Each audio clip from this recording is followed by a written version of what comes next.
Israel में खेती करते समय पतझड़ में बीज बोए जाते हैं और वसंत में अनाज काटा जाता है। खेती को सफल बनाने के लिए, सूखी भूमि को नम करने के लिए बीज बोने से पहले शुरुआती बारिश को पतझड़ में आना पड़ता था और फसल से पहले वसंत में देर से बारिश आनी पड़ती थी। और इस्राएल की भूमि में बहुत अधिक ओस वाला एक क्षेत्र है और वहां सिर्फ ओस के साथ खेती करना संभव था। एक दिन एलियाह ने ये शब्द इस्राएल के राजा अहाब से कहे, जो बुरे कर्म कर रहा था। जब तक मैं फिर से नहीं बोलूंगा तब तक इस्राएल की भूमि पर न तो वर्षा होगी और न ओस होगी। इसका मतलब है कि इस्राएल अब खेती के लिए जरूरी पानी हासिल नहीं कर पाएगा। एलियाह के यह कहने के बाद वह जाकर उस नदी के किनारे छिप गया जहां परमेश्वर ने उसे जाने के लिए कहा था।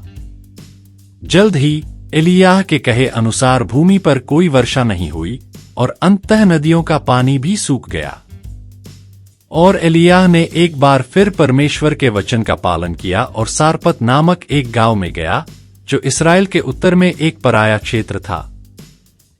हालांकि जलधारा में पीने के लिए और पानी नहीं था, फिर भी एलियाह शायद सारपत गांव की ओर यह कल्पना करते हुए चला गया कि परमेश्वर ने उसके लिए बहुत सारा भोजन तैयार किया है। लेकिन वह कल्पना दुखद रूप से चकनाचूर हो गई। उस घर में केवल एक महिला अपने बेटे के साथ रहती थी और कोई पति नहीं था। और वे इतने गरीब थे कि उनके पास एकमात्र भोजन एक बर्तन में बचा हुआ मुट्ठी भर आटा और तेल की कुछ बूंदें थीं। एलियाह ने सोचा होगा, परमेश्वर, सभी घरों में से यह क्यों? मेरे पास भी विवेक है। आप इस तरह एक गरीब के घर में कैसे आ सकते हैं और उन्हें भोजन उपलब्ध कराने के लिए कैसे कह सकते हैं? लेकिन एलियाह परमेश्वर के वचन का पालन करता है और स्त्री से कहता है, क्या तू मुझे कुछ भोजन दे सकती है? स्त्री एलियाह को उत्तर देती है, मैं आपको वास्तव में कुछ भी छिपाए बिना बता रही हूं। हमारे घर में रोटी का एक टुकड़ा भी नहीं है, केवल थोड़ा आटा और थोड़ा तेल है। मेरे बेटे और मुझे लगता है कि यह आखिरी भोजन है जिसे हम खाएंगे और फिर मर जाएंगे। मुझे लगता है कि एलियाह वास्तव में शर्मिंदा हुआ होगा, लेकिन यह शायद इसलिए है क्योंकि यह परमेश्वर की इच्छा थी कि उसने मुझे एक पराये देश में इस घर में भेजा, न कि इज़राइल की भूमि पर। यह सोचकर एलियाह ने साहसपूर्वक महिला को बताया, कृपया जो है उसके साथ मेरे लिए कुछ खाना तैयार करें। तब आटे की कोई कमी नहीं होगी और जब तक बारिश फिर से नहीं आएगी तब तक बर्तन में तेल खत्म नहीं होगा।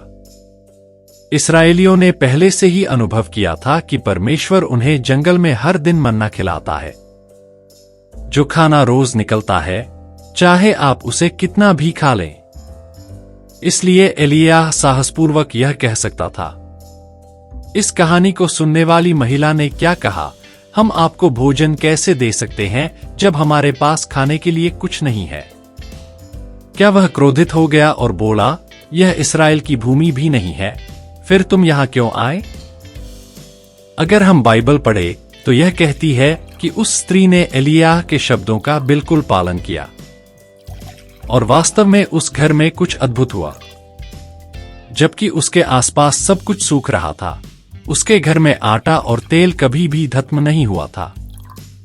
उन्होंने इसका कितना भी इस्तेमाल किया, तेल कम नहीं हुआ। परमेश्वर ने स्त्री के घर को खाने के लिए पर्याप्त भोजन दिया और कभी खत्म नहीं होने दिया। हर कोई, हर मौसम में पड़ने वाली बारिश नहीं आ सकती है और हर दिन गिरने वाली ओस नहीं गिर सकती है। यहां तक कि हमारी थाली में खाना भी कभी न कभी खत्म हो सकता है। लेकिन आज बाइबल में एलियाह की कहानी हमें बताती है। इसका अर्थ यह है कि परमेश्वर ही है जो हम में से उन लोगों की दैनिक आवश्यकताओं को संतुष्ट करता है जो उसके वचन का पालन करते हैं।